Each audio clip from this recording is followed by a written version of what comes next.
So until next time, bye.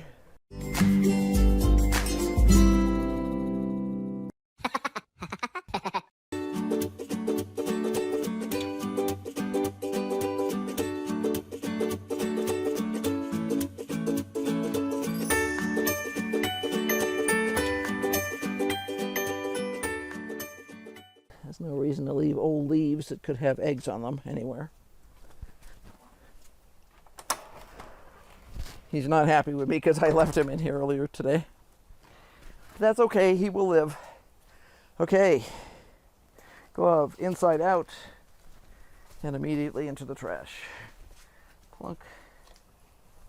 Ooh, happiness, happiness, happiness. It's very squinty today. So, very squinty. Okay, that's it in the greenhouse today. The only other thing I have to do is harvest broccoli, which I'm going to do right now.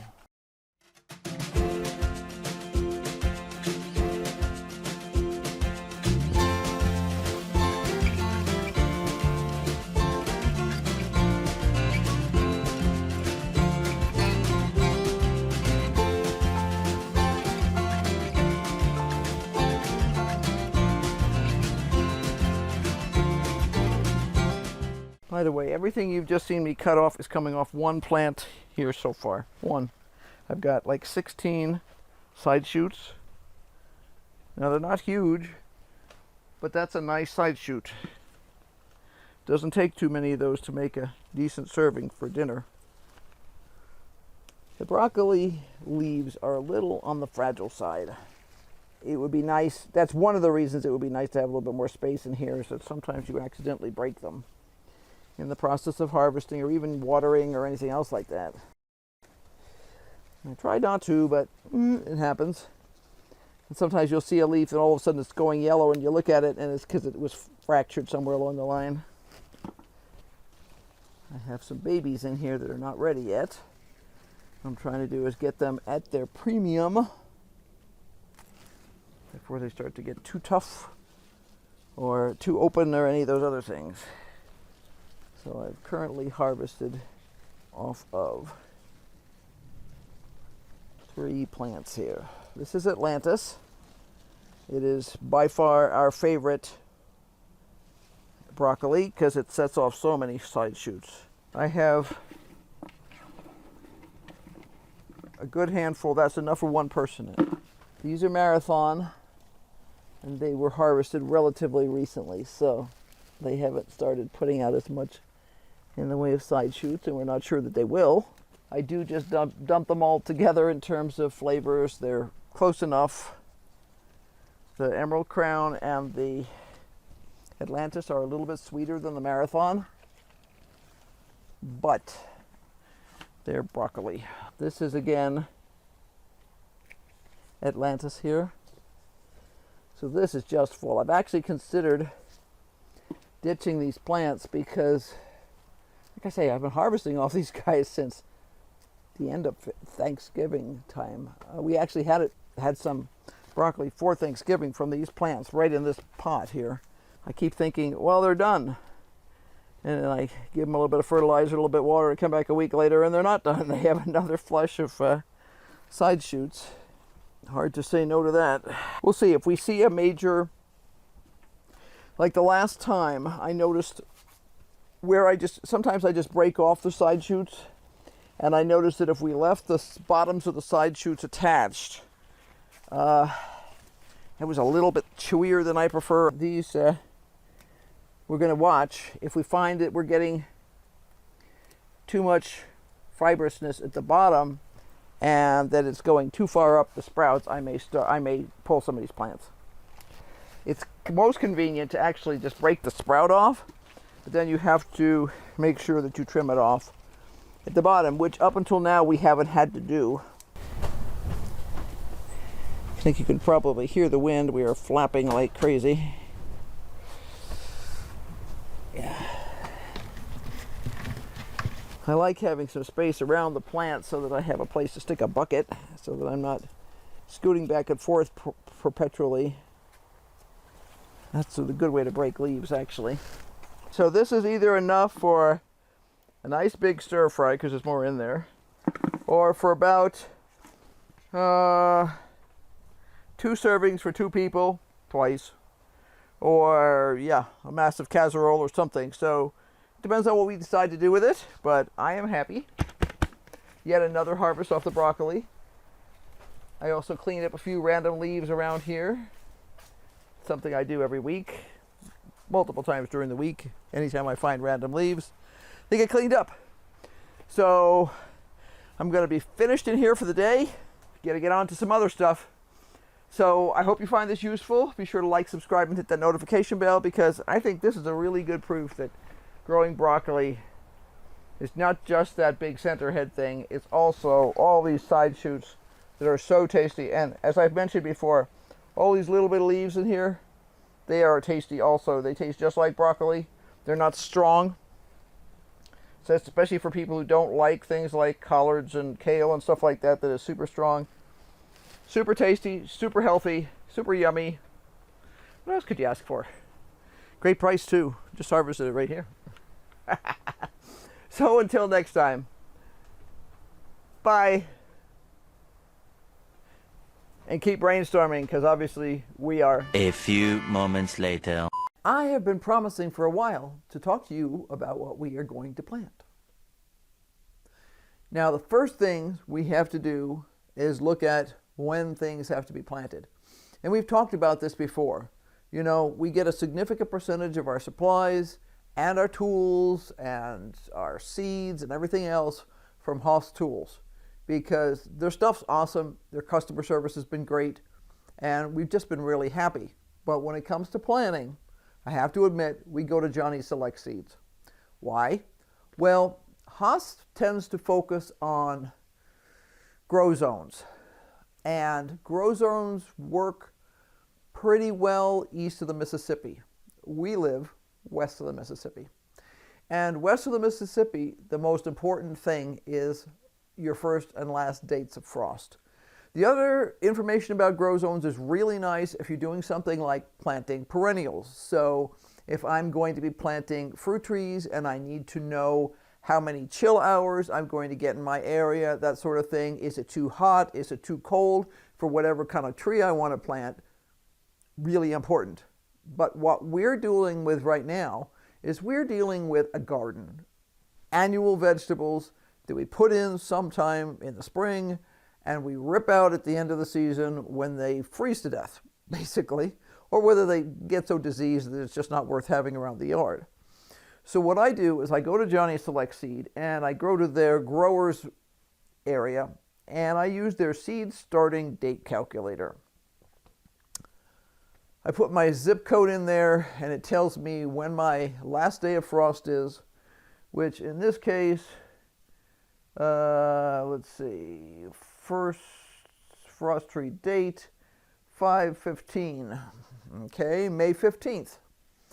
Does that mean that at 5/15, May 15th, I am guaranteed never to have frost? No. It means that I have an 80% chance that there will not be frost, which is why a bunch of people will wait, depending on their inclinations for having to fuss around with covering and stuff like that, a little bit later before they plant.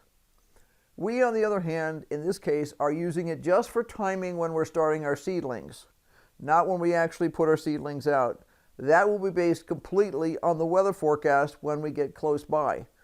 And we've been gardening here for 16 years, okay, full time. So we've had some personal experience in terms of what's likely to happen in May. We're likely to have extremely high winds. I mean, like gusts of 40, 50 miles an hour. We're likely to be anywhere from 80 degrees to 30 degrees. So you have to watch each year to determine what is going to be happening. Oh, that's Fahrenheit, by the way. So you have to be watching to see what's going to happen to you this year. Are there storms coming in? If so, are they likely to produce rain or snow? ice storms.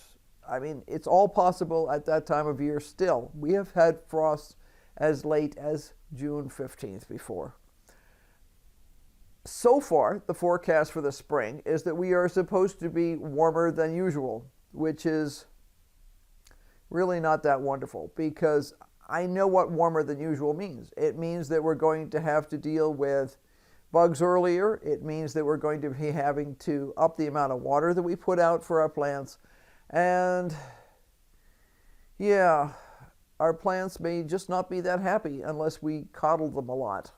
In our case, coddling usually involves row covers and things like that to try and protect them so they don't literally get shredded by the winds. So February. There are things that we can plant in February, because we're February right now. We can plant onions. We can plant dianthus, leeks, peas, and spinach. And I do need to look at my things like peas and stuff and decide when I'm going to put them in. My planning calendar here says that somewhere between the 20th of February and the 13th of March is a good time.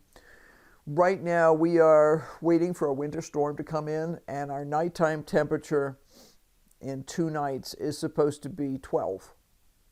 And our high that day is supposed to be about 35, and we're expecting snow. So it's definitely not something I want to push at this point in terms of trying to get things in the ground. When we lived in Massachusetts, we used to plant peas during the January, February thaw. And what that means is that the snow would all melt off at that point. We would have prepared the garden beds the year before in the fall. All I had to do was rake a couple of leaves off of them if there were any left, and we would plant peas then.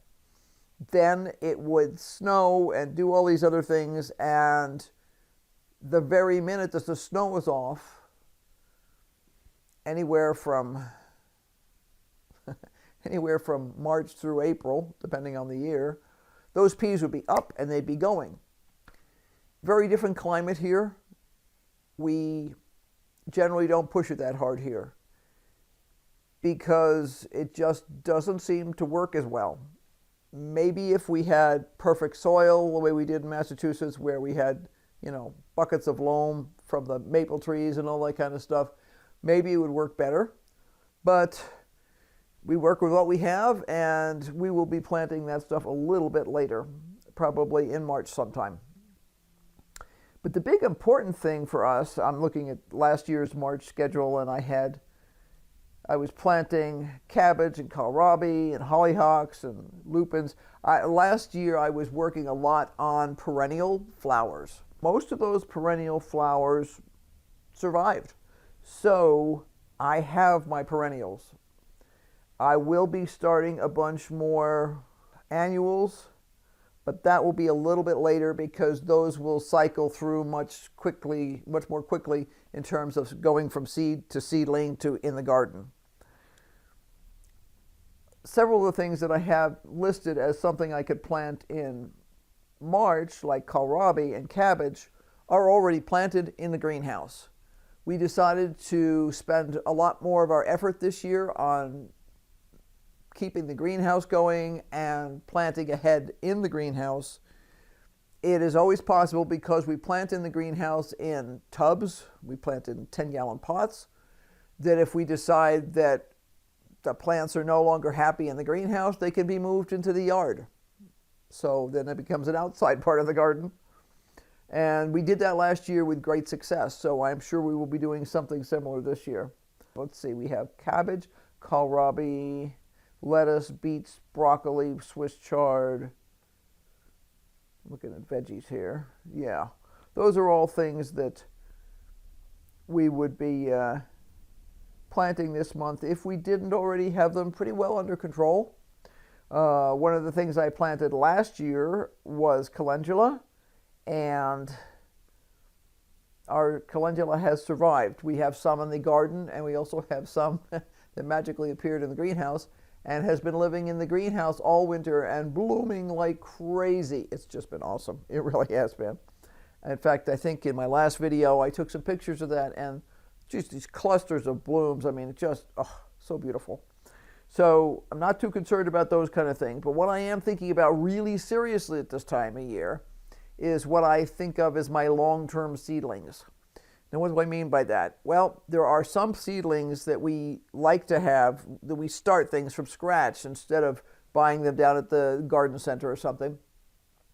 And we choose to do that because we want very specific varieties which may not be available at the garden center. Now, if you're a casual gardener and you're just going to pick up a plant or two and you're really not all that concerned about what variety it is, you don't have to listen to this. For those of us who are really focused on growing specific varieties, we have to think about starting those in March. Now, I used to start my tomatoes and my peppers the very beginning of March before I went to an event. We no longer attend that event. And we realized that starting them that early meant that we had to pot them up several times before it was ready for them to go into the garden. And it really didn't get us anything except a lot of work and a lot more expense because of the need to buy all the extra potting soil and stuff like that. I don't mind potting them up once or twice. I don't want to have to keep potting them up because they've totally outgrown their pots in the greenhouse, and I'm still dealing with weather that's too cold and all that sort of stuff. So we have shifted our planting for our tomatoes and our peppers and one or two other things to the very last week of March, usually about the 27th. So what am I going to plant this year? Well, let's see. Here's my list of long-term seedlings that, you know, are going to be sitting around the greenhouse for 6 or 8 weeks, and then they're going to be planted out into the garden when they're already significantly big. The people I know of who live in more temperate climates, say Georgia, South Carolina, places like that, will often plant out much smaller plants. Because of our pest pressure here, we find that planting out bigger, sturdier plants gives them a much better shot, to be honest. We have a very harsh climate. We're in northern Arizona at about 5280 above sea level. That means that we can get really huge swings in temperature. It means that all the wild critters that are out there want to eat this lovely buffet that we are providing them for them.